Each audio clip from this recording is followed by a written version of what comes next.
Hörmətli müəllimlər, sizi video sessiyamıza xoş gördük. Bu dəfəki video sessiyamızın mövzusu müəllim tərəfindən qiymətləndirilə bilən testlər idi. İndi mövzu 2-nin içərisində biz avtomatik qiymətləndirilən test yaratdıq. İkinci həftənin içərisində, mövzu 4-ün içərisində yeni bir test yaradırıq. Yenə də bir test yaradırıq. Bu zaman yaratmış olduğumuz test müəllim tərəfindən qiymətləndirilə bilən test tipi olacaq. Bu test tipinin eşsiz sual deməli test tipidir. Bunu mütləq şəkildə müəllim baxmalıdır, ondan sonra qiymətləndirməlidir. Eşsiz sual tipini əlavə edirik. Burada sualı yazırıq. Bizim burada esse sual tipinə aid bir hazır sualımız var. Qeyd elədik sualı.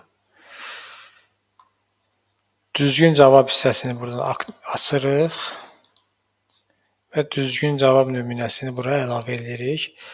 Bu eyni zamanda bizə köməklik eləyir ki, testləri yoxladığımız zaman düzgün cavabları da doğru şəkildə xatırlaya bilək. Bu suala verəcəyimiz bal 10 bal olacaq.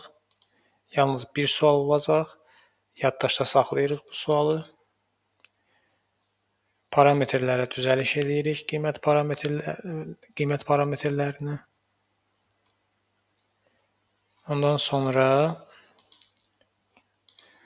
yaddaşda saxladıq. Ondan sonra tələbələr üçün aktivləşdiririk.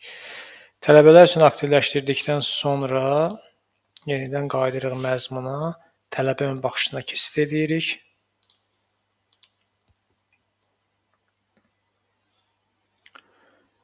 Tələbə kimi daxil oluruq qiymət jurnalına. Test sualına daxil oluruq. Cəhdə başlayırıq. Tələbə burada cavabını yazır. Tələbə burada cavabını yazır. Sualı oxuyur, cavabını yazır və təqdim edir. Tələbə təqdim etdikdən sonra artıq təqdim olunur. Hələ ki qiymətləndirilməyib. Çünki müəllim qiymətləndirməlidir. Yaddaşda saxlayırıq bunu. Çıxış edib tələbənin baxışını.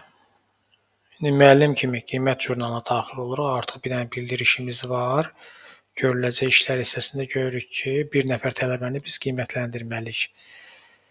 Təqdim etməni qiymətləndirin. Buradan da seçə bilərik biz bu və yaxud da görüləcək işlər hissəsindən qiymət üzərində kliklədiyimiz zaman tələbələr, burada bir neçə tələbə ola bilər. Tələbənin üzərinə klikləyirik və tələbənin cavabını baxırıq.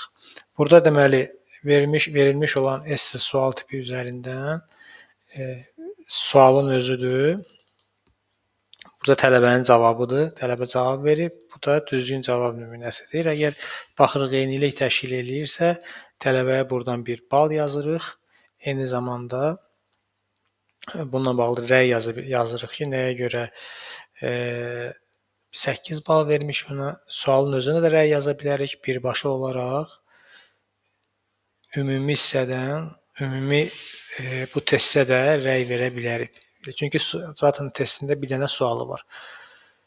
Tələbənin qiymətini yazdıqdan sonra avtomatik olaraq qiymət özü, müəllim yoxladığı üçün qiymət özü avtomatik olaraq dərc olunur. Artıq bu tələbənin də qiymətini yazdıq. Görüləcək işimiz yoxdur. Beləliklə, müəllim tərəfindən qiymətləndirilən test sual tipinə də baxdıq. Bu videomuz da burada sonlandı. İzlədiyiniz üçün təşəkkür edirəm.